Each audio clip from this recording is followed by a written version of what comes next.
Hi friends, आप सभी का स्वागत है सिविल सर्विसेज का अड्डा में। Today we will discuss Bihar special current affair and the topic is infrastructure, transportation and energy.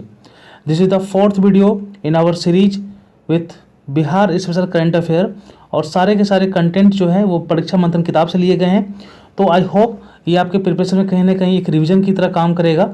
और अगर आप अभी तक नहीं पढ़े हो बिहार स्पेशल, ठीक है, अगर आप अभी तक बिहार स्पेशल नहीं पढ़े हो तो ये बहुत ही ज़रूरी, बहुत ही ऑथेंटिक वीडियो आपके लिए साबित होगा। तो बने रहिए चैनल के साथ, सिविल सर्विसेज का अड्डा ओनली फॉर बीपीएससी। ठीक है, अगर आपको कंटेंट रेलेवेंट लगते हैं तो आप इस चैनल को सब्सक्राइब और शेयर कर सकते हो। ठीक है, चलिए कंटेंट को स्टार्ट करते हैं। आज का जो हमारा टॉपिक है वो है इंफ्रास्ट्रक्चर, ट्रांसपोर्टेशन, एनर्जी से रिलेटेड जो भी करंट अफेयर्स हैं बिहार से रिलेटेड, उसे हम लोग देखेंगे। ठीक है, चलिए टॉपिक आप लोगों को दिख रहा होगा, अधोसंरचना, परिवहन एवं ऊर्जा। ठीक है, तो हमारा जो फर्स्ट टॉपिक है वो है हमारा जेपी गंगा पथ। ठीक है, जेपी गंगा पथ काफ़ी चर्चा में रहा है। पटना में भी इसे गंगा नदी के किनारे बनाया गया है और इसका इनॉग्रेशन बहुत लोग इंतजार कर रहे थे इसे। ठीक है, तो 24 जून 2022 को मुख्यमंत्री नीतीश कुमार ने मुंबई के मरीन ड्राइव की तर्ज पर पटना में बने जेपी गंगा पथ के प्रथम फेज का उद्घाटन कर दिया है। यह रोड दीघा घाट से दीदारगंज घाट तक 20.5 किलोमीटर लंबा है और इसकी लागत 3,831 करोड़ रुपए है।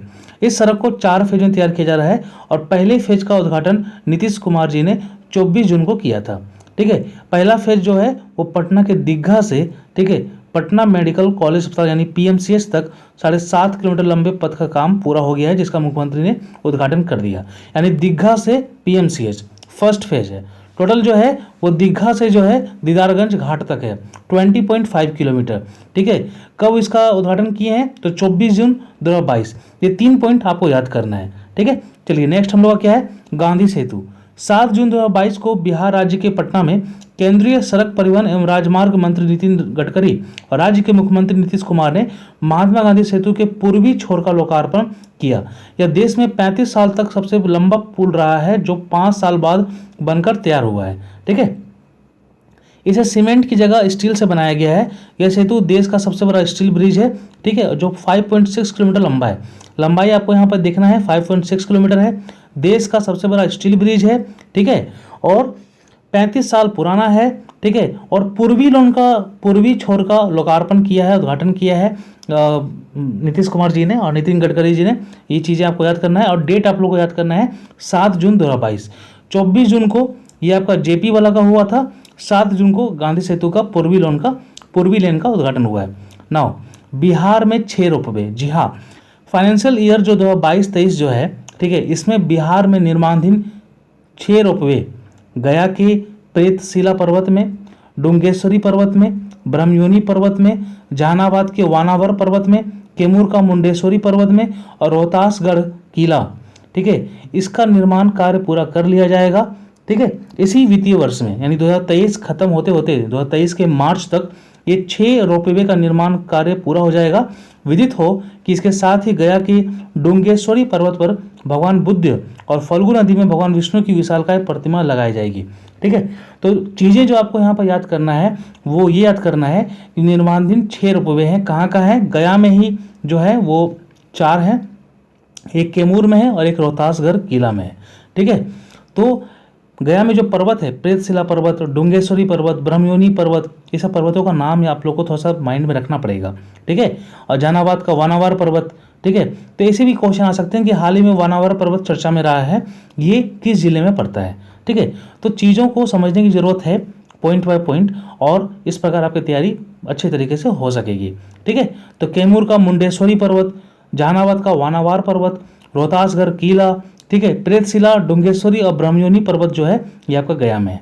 ठीक है, और अभी जो बिहार में है 2 जगह रोपवे चल रहा है, एक राजगीर में है और एक हमारा बांका के मंदार हिल में स्टार्ट हुआ है। ठीक है, ये जानकारी आप लोग को याद होनी चाहिए। नेक्स्ट क्या हमारा, बिहार के 6 मॉडल टाउन। जी हाँ, 28 फरवरी 2022 को बिहार सरकार ने बजट 2022-23 में बिहार में 6 शहरों को मॉडल टाउन बनाने की घोषणा की है। आप लोगों को ये जानकारी होनी चाहिए कि इससे पहले स्मार्ट सिटी जो मिशन आया था उसमें 4 शहरों को स्मार्ट सिटी बनाए जाने की घोषणा की गई थी, जो मुजफ्फरपुर था, बेगूसराय था, नहीं बेगूसराय मुजफ्फरपुर था, भागलपुर था, पटना था और शायद बेगूसराय था उसमें। ठीक है, यहाँ पर क्या है, बिहार के 6 मॉडल टाउन है। ठीक है, 6 मॉडल टाउन बनाने की घोषणा की गई है। उसमें कौन कौन है, सॉरी, जो स्मार्ट सिटी जो मिशन है ना, उसमें बेगूसराय नहीं है, उसमें मुजफ्फरपुर है, उसमें भागलपुर है, पटना है और बिहार शरीफ है। ठीक है, यहाँ के जो 6 मॉडल टाउन है ना, उसमें से देखिए मुजफ्फरपुर है, बिहार शरीफ है, मुंगेर, सुपौल, बोधगया और राजगीर, यानी 4 नए यहाँ पर टाउन जुड़े हैं। मुजफ्फरपुर, बिहार शरीफ को भी शामिल किया गया है, ये दोनों स्मार्ट सिटी में भी शामिल थे और मॉडल टाउन में भी शामिल है, मुजफ्फरपुर और बिहार शरीफ। एक्स्ट्रा जो 4 है वो कौन कौन है, मुंगेर है, सुपौल है, आपका बोधगया है और आपका राजगीर है। ठीक है, तो बोधगया राजगीर तो अगल बगल में ही है, बोधगया गया जिला में पड़ता है, राजगीर आपका नालंदा जिला में पड़ता है, सुपौल आपका उत्तर बिहार में पड़ गया आपका, और मुंगेर भी जो है ये आपका भागलपुर के बगल में पड़ जाता है। ठीक है, चलिए ये 4 जिला एक्स्ट्रा है, तो 6 जिला आपको याद करना है, मुजफ्फरपुर, बिहार शरीफ, मुंगेर, सुपौल, बोधगया, राजगीर। नेक्स्ट क्या है, रबर डैम। सभी को पता होगा, बताने की ज़्यादा जरूरत नहीं है कि रबर डैम कहाँ बन रहा है। रबर डैम फल्गु नदी में निर्माणाधीन है, बन चुका है, इसका ट्रायल भी हो चुका है और ये स्टार्ट भी है। ठीक है, एक्चुअली क्या है कि अगर कम पानी की उपलब्धता जहाँ पर रहती है तो वहाँ बस पानी को उपलब्ध कराने हेतु रबर डैम बनाया जाता है। ठीक है, ये सिंपल एक रबर टाइप का रहता है, पानी जब इसके कांटेक्ट में आता है तो ये फूल जाता है और अपने वास्तविक स्थिति में आ जाता है, फूले हुए स्थिति में। ठीक है, इससे क्या होगा कि पानी की उपलब्धता बनी रहेगी फल्गु नदी में। ठीक है, नेक्स्ट क्या है हमारा, शयन मुद्रा में भगवान बुद्ध की प्रतिमा। जी हाँ, शयन मुद्रा में भगवान बुद्ध की सबसे लंबी प्रतिमा का निर्माण बोधगया बिहार में किया जा रहा है। इस प्रतिमा की लंबाई आपको याद करना है कितना है, 100 फीट इसकी लंबाई है और जो ऊंचाई है वो 30 फीट है। इसकी नींव वर्ष 2019 में बुद्धा इंटरनेशनल वेलफेयर मिशन द्वारा रखी गई थी। इस प्रतिमा को फाइबर ग्लास से बनाया जा रहा है। जी हाँ, किससे बनाया जा रहा है, फाइबर ग्लास से बनाया जा रहा है, सीमेंट वगैरह से नहीं, फाइबर ग्लास से बनाया जा रहा है। और किसने इसका नींव रखा था, बुद्धा इंटरनेशनल वेलफेयर मिशन ने रखा था। ठीक है, और 100 फीट लंबा, 30 फीट ऊंचा।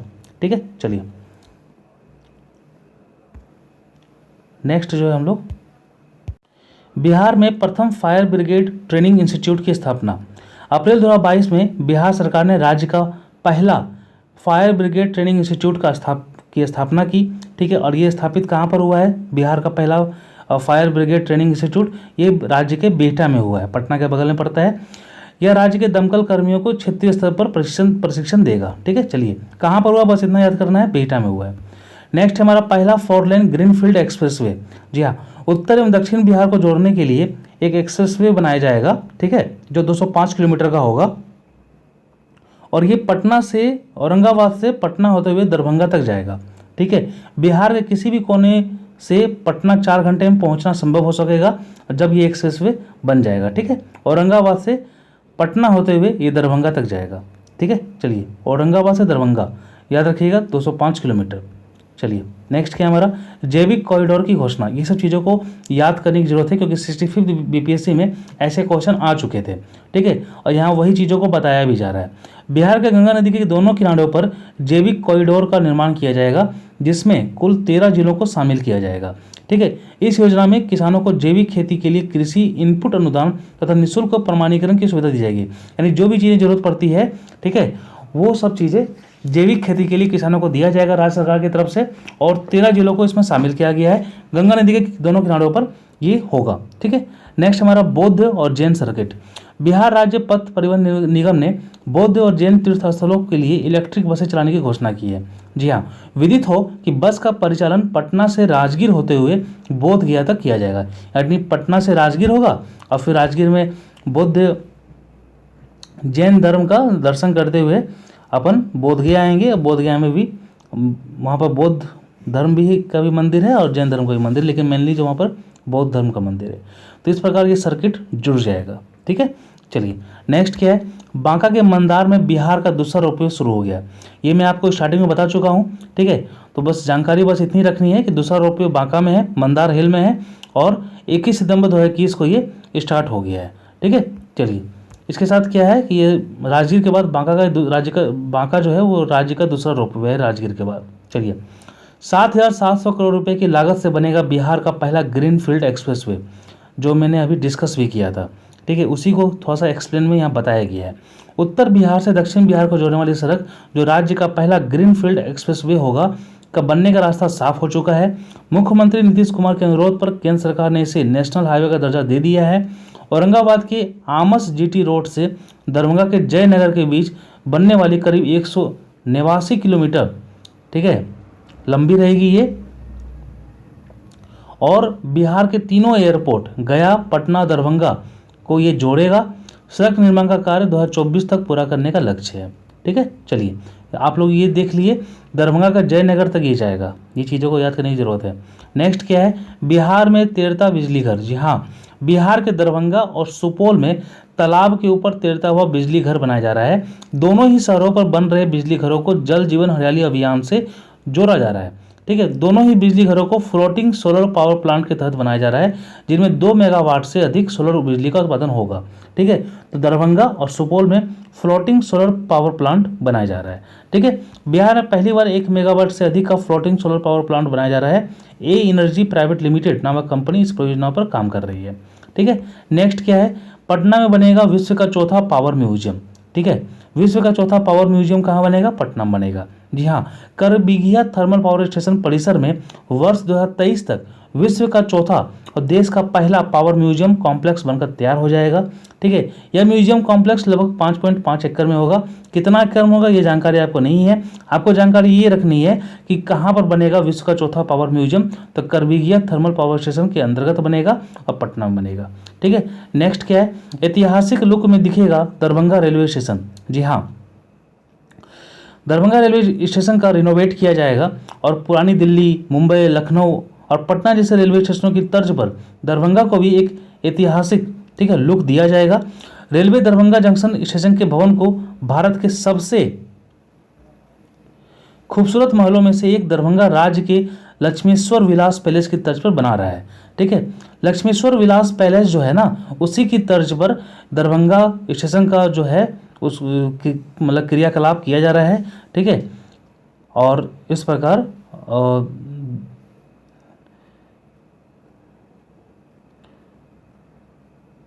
चलिए जानकारी यही है। और आगे जो लिखा हुआ है उसमें ये है कि लक्ष्मीश्वर विलास पैलेस जो है वो 1890 में बनकर तैयार हुआ था। इसे बनाने में 12 साल लगे थे। ठीक है, और फिलहाल यह कामेश्वर सिंह दरभंगा संस्कृत विश्वविद्यालय का मुख्यालय है। ठीक है, चलिए नेक्स्ट क्या है, कटिहार में बनेगा सुपर ग्रिड। 3 देशों से बिजली लाइन से जुड़ने वाला पहला राज्य होगा बिहार। ठीक है, तो सुपर ग्रिड कहाँ बनने वाला है, कटिहार बनने वाला है। कटिहार का लोकेशन कहाँ पर है, ये बिहार के पश्चिमी साइड में पड़ता है और पश्चिम बंगाल से ये बॉर्डर बनाता है। ठीक है, कटिहार, और कटिहार के बगल में पूर्णिया है, कटिहार के बगल में आपका किशनगंज और अररिया पड़ता है। ठीक है, कटिहार में 765 केवी उच्च क्षमता का सुपर ग्रिड बनेगा। केंद्र सरकार ने हरी झंडी देते हुए इसे राष्ट्रीय महत्व की परियोजना घोषित किया है। इस ग्रिड से बांग्लादेश तक ट्रांसमिशन लाइन भी बनेगी, जिससे उसे 800 मेगावाट बिजली दी जाएगी। निर्माण के बाद उत्तर बिहार की ट्रांसमिशन क्षमता बेहतर तो होगी ही, पूर्वोत्तर से बिहार की कनेक्टिविटी भी बढ़ जाएगी।